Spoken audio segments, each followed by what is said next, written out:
Did a full 180, crazy. Thinking about the way a heartbreak changed changed me. Maybe. Maybe. Why are we doing this?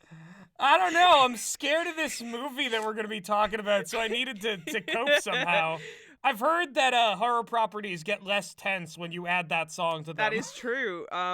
The downside is they get very cringe. Well, we're not talking about cringing today. We're talking about smiles, specifically those within the movie Smile that just came out, and I've heard that I am medically incapable of going to. He's literally, we asked a doctor, and the doctor said Gus cannot see the movie Smile. He would have some kind of cardiac event and drop dead right there in the cinema. It is a stressful film. And that doctor's name was Michael Morbius. So, Henry and I went to go see Smile. It is a movie by Parker Finn, starring Kevin Bacon's daughter, Sosie Bacon. You've probably seen the trailer because they played it in front of every movie that was out for a while. I think they played it in front of The Black Phone. I think they played it in front of Bodies, Bodies, Bodies. Pretty much every horror movie that I've seen in a while, in the last little while, has had a trailer for Smile in front of it. Henry and I went to go see it. We had to psych ourselves up quite a bit. We thought we were going to go see a 9 o'clock showing one night, and then Henry comes to me and says, we can't go. Vibes are off. I'm too scared. And I was like, that's fair. I also feel that this movie's going to have absolutely heinous vibes. So we went to go see it at about 3 o'clock the next day after that. The vibes, horrible. But I say this complimentary. It's not Even like broad daylight didn't help the vibes. It's not like a men thing where the vibes are rancid because the movie is bad.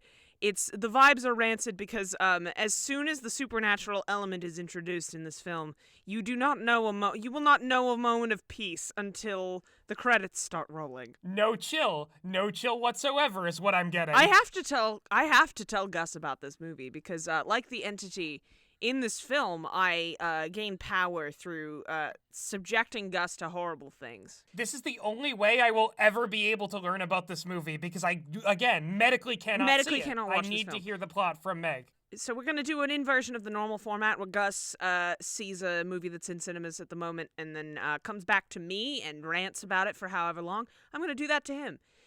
So the movie Smile, it starts off with the main character. Her name is Rose. Powerful name that like every horror movie protagonist has. If your name is Rose, chances are you're in a horror movie. Rose Armitage, Rosemary from Rosemary's Baby, Rose the baby from Resident Evil Village. There's a lot of Roses in horror. Yeah, who could forget Ruby Rose? No, that show is just horrible, except when we do it. What I love about that is that we literally did just... You made an entire other audio drama on our way to Ruby Noir. I did, and it might actually be out by the time this video's up. Check out Kingmaker right here on YouTube. It's a really cool show. I'm so excited to have been a small part of it. Gus, I feel that you're deflecting. You don't want me... I feel like you don't want me to talk about Smile, Gus. What do you mean? This is the video. I think you're stalling. I think you're stalling, Gus. Why don't you tell me about Smile then, Meg? Okay, so Rose, movie opens with like a bedroom where there's like a bunch of shit everywhere. There's a woman laying on a bed. She's like thrown up on herself. There's pills all over the floor. And Rose, the main character, is a child watching this from the doorway. And then she wakes up from her dream. You know that cliche where somebody's dreaming about their childhood and that's just like a convenient time skip thing where it's just like, yeah, we're going to show you what happened and then they're a kid and then, oh, they're awake. They were dreaming about it. Very economic. We got childhood trauma, present day. There we go. Yeah. So as the present day, Rose is a therapist who works in a psych ward. It is not a private hospital. It's a public hospital. And her boss is played by Cal Penn, who is Kumar from Harold and Kumar. He is like, oh, Rose, we gotta stop putting in these patients and not paying for their, paying out of pocket for their admissions because, this hospital it doesn't have enough money. And Rose is just like, she's such a good person, and it really says a lot about our society. She's called in to take care of this guy, and there's this guy that is kind of like a scruffy white guy with blonde hair, and he's wearing the kind of like hoodie, and he's just sitting there being like, I'm gonna die, I'm gonna die, I'm gonna die, I'm gonna die, everyone dies, everyone dies. He's just like muttering about people who are going to die. And Rose goes up to him and goes, hey, you're not gonna die, you're having an episode, take him into, and she takes him to the orderlies, and she's like, take him into this room, blah blah blah, he's harmless, you just need to make sure that he doesn't, that he's not, upset by anything. The lady at the desk is like, oh, they've got a new admission who's just come in, she's having like a violent episode, you need to look at her. So there's so many shots that are like bird's eye shots that like tilt or go upside down. Oh, they're already trying to disorient you. Side note, the tagline for this movie, it shouldn't have been this, but it absolutely also should have been, because it would have been funny if it was called Turn That Frown Upside Down, because this movie goes upside down a lot. So what I'm getting is that this is a movie about an incredibly good person who, takes care of people at the psych ward, and it's sometimes filmed in very strange ways, and I'm sure nothing bad's going to happen to Rose, right? Yeah, well, Gus. Gus, temper your expectations. So, this young woman comes in, and Rose is tasked with taking care of her, and this young woman has had, like, a psychotic episode because 5 days ago she saw one of the professors at her uni kill himself. Yeah. So she is, and her mental health has been steadily declining since then.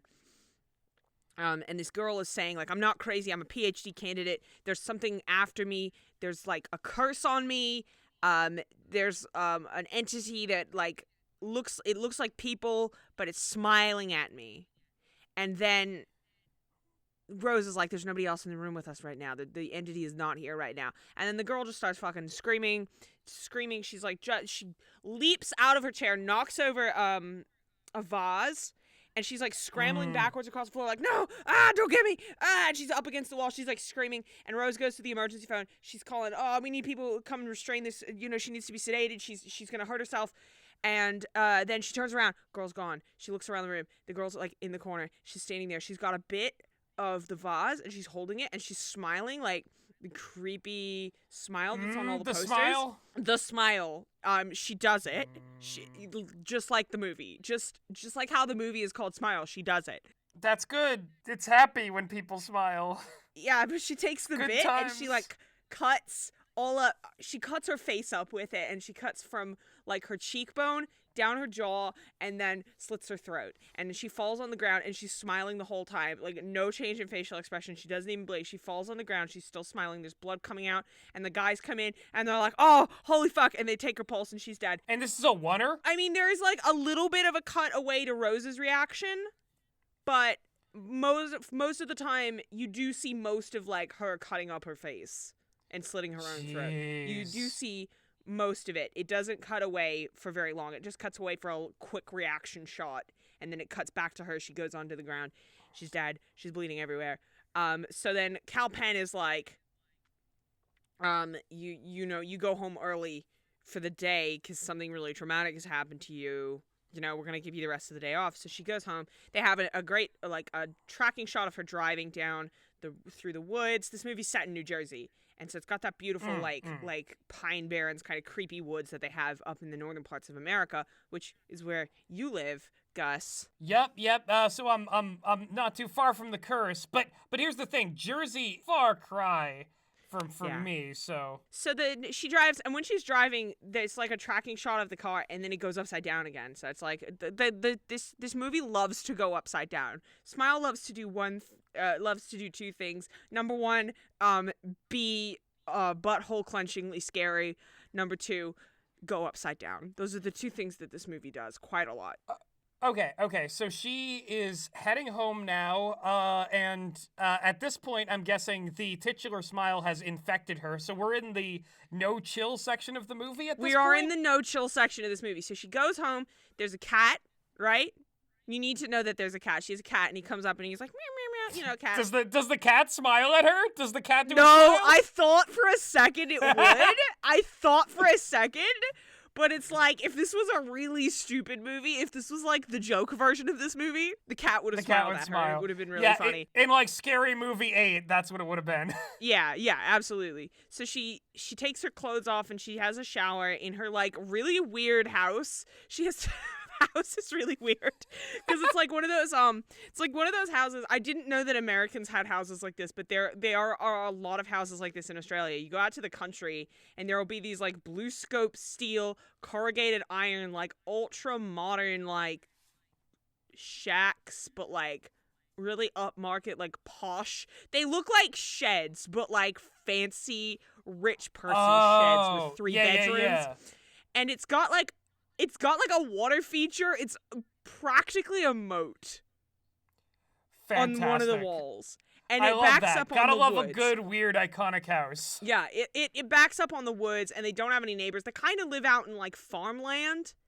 And so the husband, or not the husband, the fiance, who is A-Train from The Boys, he comes in and he has this conversation with her, and like you get the picture that like, number one, obviously he makes all of the money because she works for a public psych ward. And obviously he like, has his like job at Vought. Yeah, he has a job at Vought where he's the A-Train, and he goes real fast. So he comes home and like you can tell that number one, he makes all of the money, and number two, they are not very emotionally open with each other because she doesn't tell him a lot about her day. She just says like, oh yeah, a patient died on my ward today. And he says, oh, I'm really sorry that happened to you. And she's like, no, I'm sorry for venting. Like, she doesn't tell him that much, but she still apologizes for venting. So you get the picture that this is a guy who doesn't handle his emotions very well. And that will come up later. They go out to dinner with her sister, and her sister is literally like a character that like Caitlin Riley would make up for a bit on TikTok. There's this girl who's on TikTok and YouTube called Caitlin Riley, and this actress even kind of looks like Caitlin Riley, but she'll do like characters like the girl who bullied you in high school giving a speech at her parents' vow renewal or something like that. Oh, okay, yeah. Yeah, and she just plays these like very exaggeratedly superficial bitchy characters for her like comedy sketches. And this woman in the movie, her name is Holly, I think, and she's the sister. And they have, she's married to some, like, a peak, like, dude just standing there kind of husband man. Oh, I can't wait for her to get super helpful once the curse unfolds further. So, her and, Rose and her sister, Holly, get into an argument about the fact that, Holly is complaining about her kind of, like, her, like, MILF problems, I gotta drive my son to soccer practice, I gotta plan his birthday party. It's such a struggle. It's such a struggle being married, hot and rich. It's such a struggle being a MILF. It's hard to be a MILF. If you like MILFs, please listen to Kingmaker. There's a MILF in that show. Yes. So then they have this huge screaming argument, and it is quite funny. Like the brother-in-law is like, the food's really good, huh? Like he's trying to like calm everybody down while the sisters are arguing about, whether or not she can take a day off from work to come to the nephew's birthday party. And then they go home and, like, again, she apologizes to her fiance for how she was acting. And the cat is there. We need to know that the cat is there. The cat is there. Oh, I'm worried about this cat now. You keep planning this cat. I'm really worried about the cat. You should be worried about the cat. Please continue being worried about the cat. A content warning for animal violence. There's going to be a bad thing happens to this cat in this movie. So if you don't like it when bad things happen to cats, maybe don't listen to this. This entire movie's existence feels like a cognito hazard, like, in a good It way. is. Like, sometimes good horror does have that, like, evil feeling, where it's just like, oh, this no, is please, an evil movie. please none of this. Speaking of movies that are evil, this movie's soundtrack is very reminiscent of Sinister.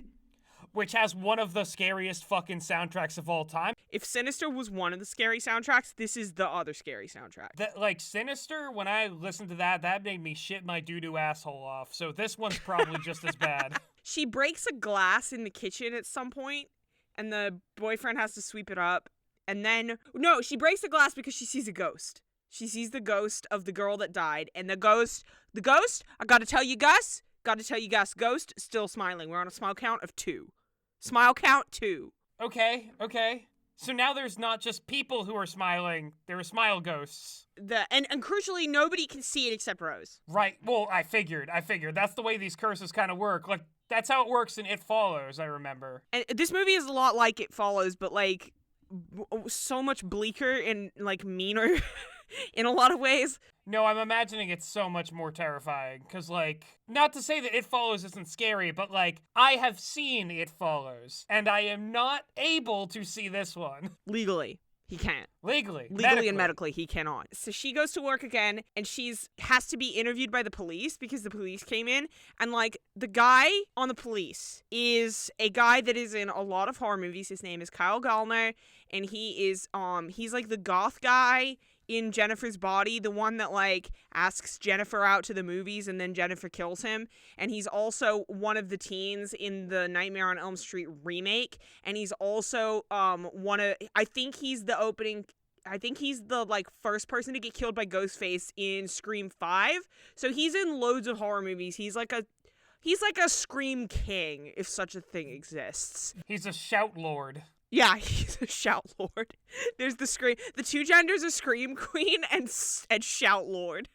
Tag yourself, I'm Shout Lord. Well, except to a straight couple, which one of you is the Scream Queen and which one of you is the Shout Lord? So Kyle Gallner is there, and, like, she has some kind of history with him, and he is like, hey, he had to interview her after she watched the woman, like, die and smile and stuff, and then he came in with his partner, and they were interviewing her and about it, and the partner was saying really funny stuff. I don't remember the exact specifics, but he was like, well, sounds pretty par for the course that she was fucking crazy because this is the mental ward, you know, and Kyle Gallner's like, dude, not cool, you know, like. Yeah. So there's a bit of levity in this movie, which I appreciated, because sometimes a horror movie is, like, too scary all the way through, and you just kind of, like, your brain just shuts off. But if it stops being scary for a little bit, then when the scary comes back, it's even scarier. Right, exactly. You gotta sandwich the scary elements with, like, moments of, like, dark comedy. It's like salted caramel. You have to add a little bit of the salt to make the sweetness pop. Yeah, like, crucially, life is going on for the people who aren't currently smile cursed and living the fucking no-chill curse another land. great moment of levity is that when the cop, Kyle Gallner, comes back, I think that guy's name is Josh.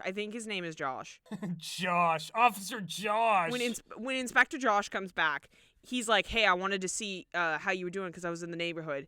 And they have this conversation that implies, like, a shared history between them. And then she's like, well, I gotta go to my patient now, bye. And she leaves. And then the lady at the desk is like, don't you try anything, mister. She's got a fiance. But I'm single. Oh! So she goes to the room. She walks past the room of the guy that was like, I'm gonna die. That guy. And she walks by, and Gus, we're gonna bump the smile count to 3 because guess what he's doing with his face muscles? He is smiling. Good for him, I guess. And she walks over and goes, hey, what's up? And she, like, snaps her fingers in front of his face, and he doesn't move. He's always smiling. And then eventually he stands up and starts going, you're going to die. You're going to die. You're going to die.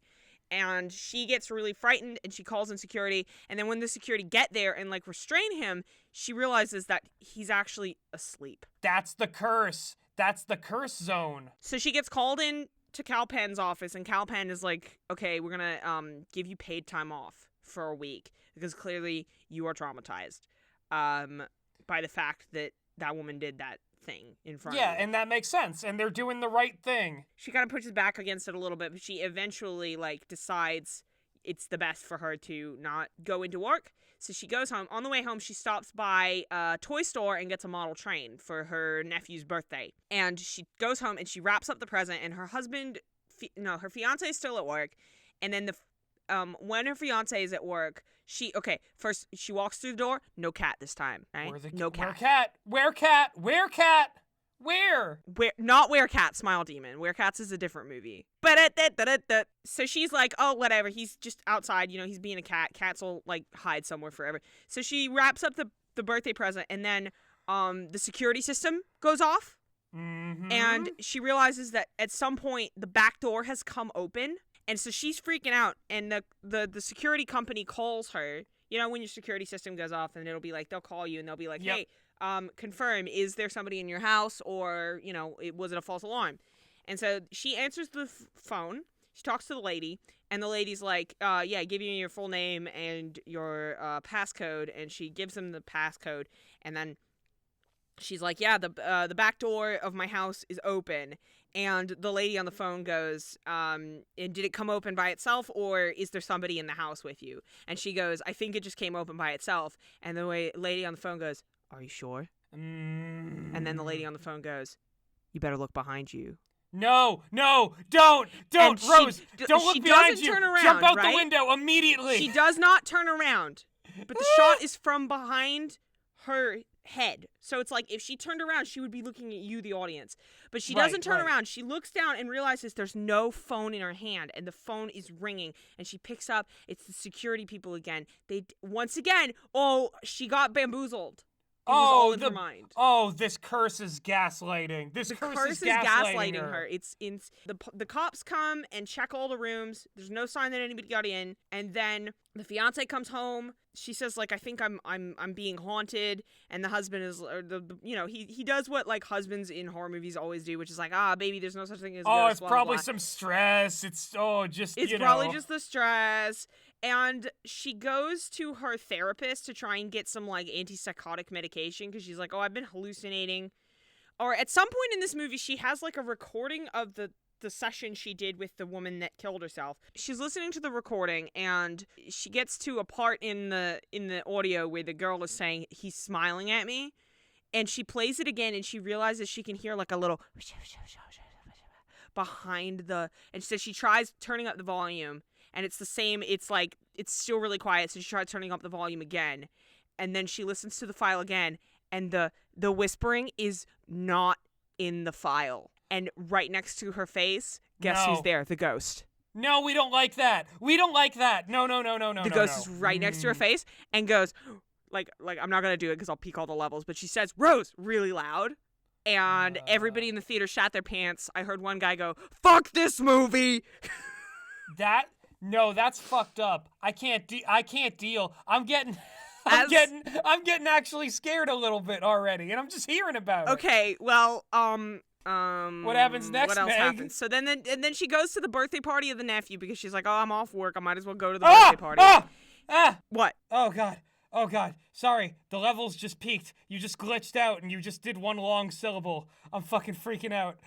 Oh no, the smile demon. Just keep going. Okay, so she goes to the birthday party. She goes to the nephew's birthday party, and she gives him the present. He opens the box. Mm-hmm. But the train is not in the box. Guess what's in the box? No, not the cat.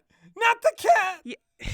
Schrodinger would have something to say about this birthday present because the cat is in the box and it is dead. Well, that's not Schrodinger's cat. That's just a dead cat. Guaranteed. Yeah, he opened it, so he knows now. Oh, now we all know. So everybody's looking at her like she's crazy.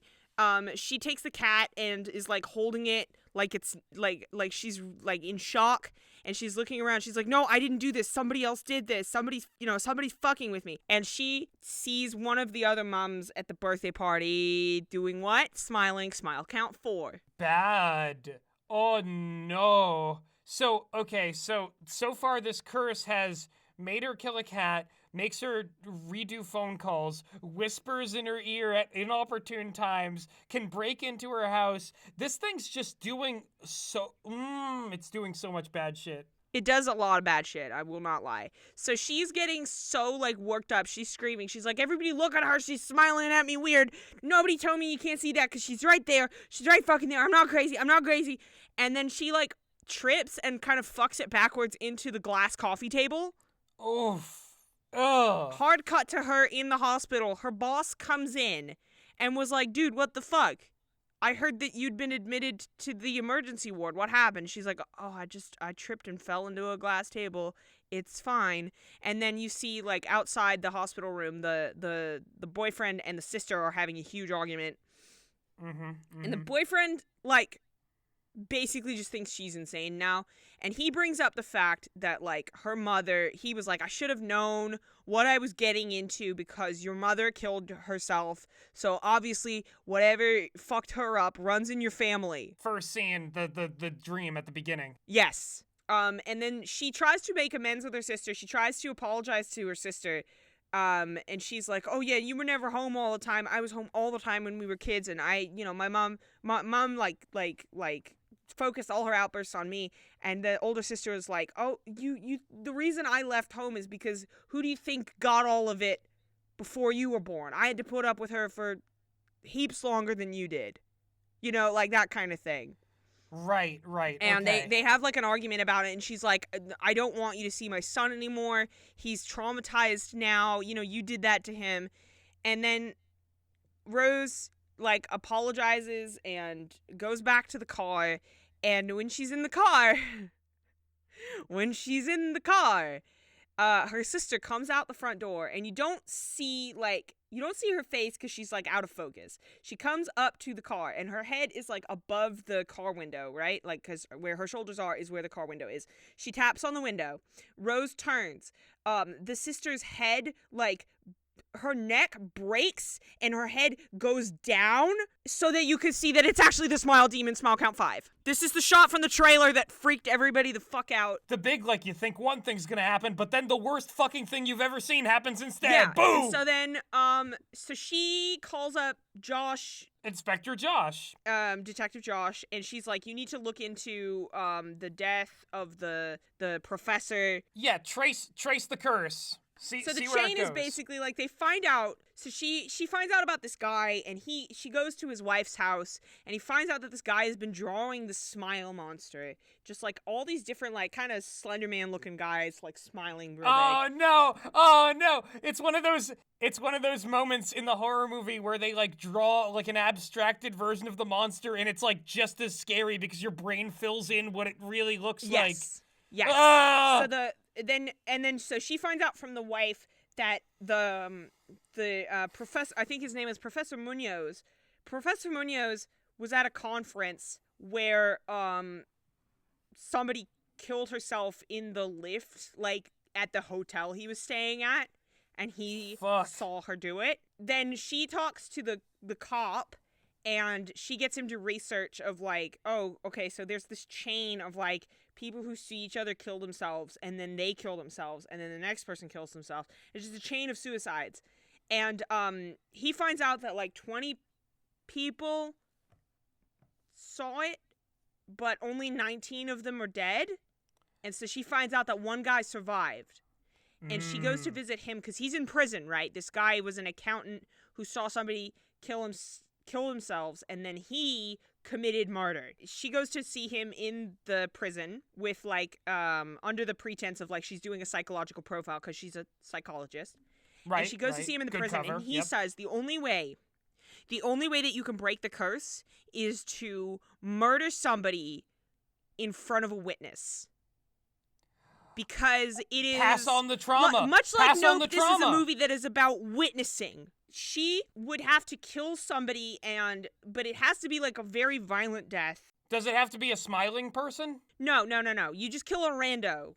Because you just kill like a random person, and but there has to be a witness because the witness is the person who takes the curse from you. Right. Because really, all you have to do to pass the curse on is to cause a violent, traumatizing event. But most of the time, it's just they kill themselves. Right. But if you murder, that moves the chain onto somebody else. That moves the curse away from somebody else. And so, at this point in the movie, I'm going, oh, so if she killed herself and there were no witnesses, would the curse just end? That's a good question. So she starts to think, like, okay, so I have to commit a murder. So she gets a knife from her house, and she goes to the psych ward where she works, and she goes in and she finds the room of the like you're gonna die guy. She goes into his room with the knife, And then her boss walks in on her and is like, you're supposed to be on paid leave. What are you doing here? And she stabs the guy a bunch of times and kills him. But then the guy is like laughing, and then Cal Penn is laughing, and then Cal Penn rips his face off, and then she wakes up and she's still in the car. She didn't actually do it. She was oh fuck, the curse is like, oh, you thought?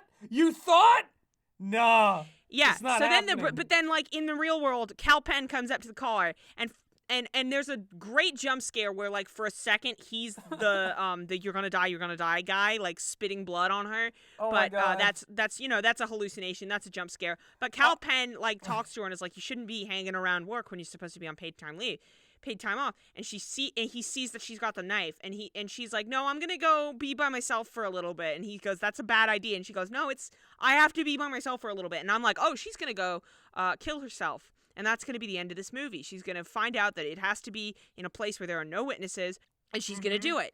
So she goes back to her old childhood home, which is where she and her sister were like having an argument about selling it earlier in the movie at some point. But like she goes back there and she goes in and she finds a lantern and she's walking around and she goes to her mom's old bedroom, and her mom is like there, like as she was when she was a and she does she's like talking at her, and she's like, oh, go get mommy's taking too many medicines, you gotta call for help.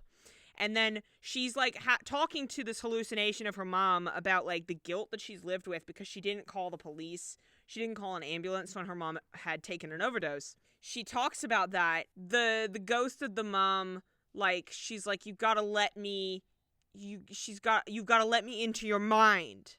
And it's the smile demon. She's smiling. She's smiling. Of course she's smiling. This is the like do these set of instructions and it definitely won't make things worse for you. This is the way out. So she's trying to escape, and she gets like stuff, and she's gonna burn the house down. 'Cause fuck that house. Fuck this curse. The mom comes back and she's like all stretched out. She kind of looks like I don't know if you've ever seen or heard of a movie called Wreck. It's a Spanish found footage zombie movie series.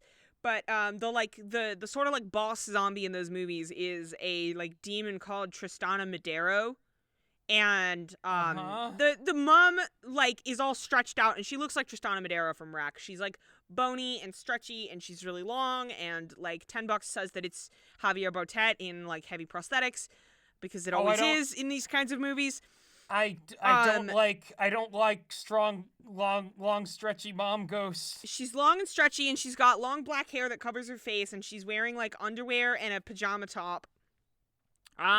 She's pretty scary. So they have like a fight, like her and the mind beast, the smile demon, have a fight, and she sets the demon on fire. She gets out. She gets in her car, she drives to the cop's house, and she, like, confesses to him. She's like, we had something for a while, and, it didn't work out with my other fiance, but I think that, like, you and I really have a connection, and I think, you're the only person who understands me right now, and I just need to, stay with you the night, just to know that I'm okay. And he goes, yeah, you can stay the night. You can stay forever. And then guess what he does, Gus? No, not he again. Smiles.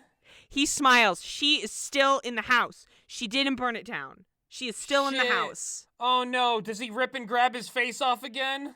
Please tell me. Well, he doesn't do okay. that. Literally, the demon mom, long lanky lady, actually does rip and grab her face off. No, she she's literally back rips again? and grabs her face off. No! And she does it, and she's got so many lower jaws, it's crazy. She's got like 7 lower jaws going on at once. So that shit on the poster, that's real? That's a thing she can do? That's a power that the demon has? That's the final form of the smile demon. It is just like human musculature, 96 lower jaws. Very Trevor Henderson-y, which is, guys, if you like spookies, like Gus scary. and I both have written episodes for the Mayfair Watcher Society, which is the official Trevor Henderson podcast, and it's going to be a fun time, and that's coming out in about a week, I think. So we're getting really close to the ending, and this is when the movie, like, I was just like, that a horror movie is, like, bleak and unrelenting when you are praying to God that the character that you're supposed to be, like, the main character of the movie kills herself before anybody sees her. Right. You are right. you are in a dire place with a horror movie when you're just like, oh god, I hope she can kill herself before the curse is continued. Yeah. But guess what? No such luck. So basically, No. the cop shows up and is like worried about her, like banging on the door, like, oh, I thought, because he knows I think he's maybe had a tip from the boss that like, oh, I'm worried she's gonna do something. I'm worried she's gonna hurt herself because she said I'm gonna go be alone. She had a knife in the car, and so the cop is coming after her. He's banging on the door, kicks the door down, but like she's in there, and the smile monster with all of the like lower jaw shit going on, like forcibly opens her mouth with its hands and like goes into her head through her mouth. No, not that. Oh, that's... And then the cop gets there, and she's in the room, and she's pouring petrol on herself. No. And the end of the movie is she turns to him, she smiles, and she lights a match, and the movie ends with her burning. Fuck, and it's like a shot of the cop's eye with her reflected in it. And Gus, I'm gonna give you a second to guess what song plays over the end credits, because you won't. Smile though your heart is breaking. No, that would have made sense. Do you want to know what song it actually is? Oh, is it Full Circle and it's Dua Lipa? No, it'd be so funny if it was though, but like, the actual song that plays in the end credits is Lollipop, Lollipop, lolly, lolly, lolly, lollipop. Ba-dum-bum-bum. Oh, I don't know why they chose that song. It's so that you can that everybody in the theater can laugh uneasily and collectively go home to not sleep a day in their life ever again. The funny thing is, we actually slept great after we watched Smile. I don't know why. You were probably too stressed to be afraid. Like, yeah, it's a stressful movie. It is a very stressful film. I love the fact that we've had so many horror movies about overcoming grief. We got the Babadook. Technically, the protagonist of Men gets out of that okay. She's just like sitting down after. Yeah, Men. Harper and Men gets out of it okay. The mother and the Babadook and the kid get out of it okay. But this is a horror movie that says, no, fuck that. We live and we die with guilt. That's fucking sometimes a demon. And then you were Smile and wrote this. Oh, fucking god damn it. Okay, wow. Now that's a scary ass movie. It's a scary boy, Gus. It's a scary boy. It really does feel like a nightmare. There are so many like weird upside down shots. As I said before, this movie does two things. One, pants-shittingly terrifying, and two, be upside down. Those are the two things that this movie will do. Right. Well, I can't wait to get my life turned upside down when we end this call and I learned that there never was a movie called Smile, and we never had this conversation. And then you're listening to the audio, and you hear me go, Gus, right next to your ear. Yep. Which happened in this recording, too. I don't know if the audio really did that on your end, but I definitely heard it. I don't know. There's a little bit of crackling, so it may be that just my new recording booth has a slightly dodgy connection. Nah, I got new headphones, too, so it's all over the place. It could be a number of things. It could be the Smile Demon. Sleep well, Gus. And if you want to hear more spooky, scary demons with multiple jaws and scary teeth, Meg and I both wrote for an audio drama called Mayfair Watcher Society, which features the creatures of Trevor Henderson, and it's coming out this month. Yes, it is the official Trevor Henderson podcast. And if you want something less scary, you should listen to Meg's show that they're a showrunner for. Yeah, if you want a chaser after you gotten spookened, you should go and listen to Kingmaker, which you can listen to on Spotify, Podbean, Podchaser, or right here on YouTube.com. And I will probably link to the first episode in the description. Nothing like a good story to take your mind off of the fact that you were cursed and your life will never be the same again. Goodbye, everybody. And we live and we die with guilt. Good night.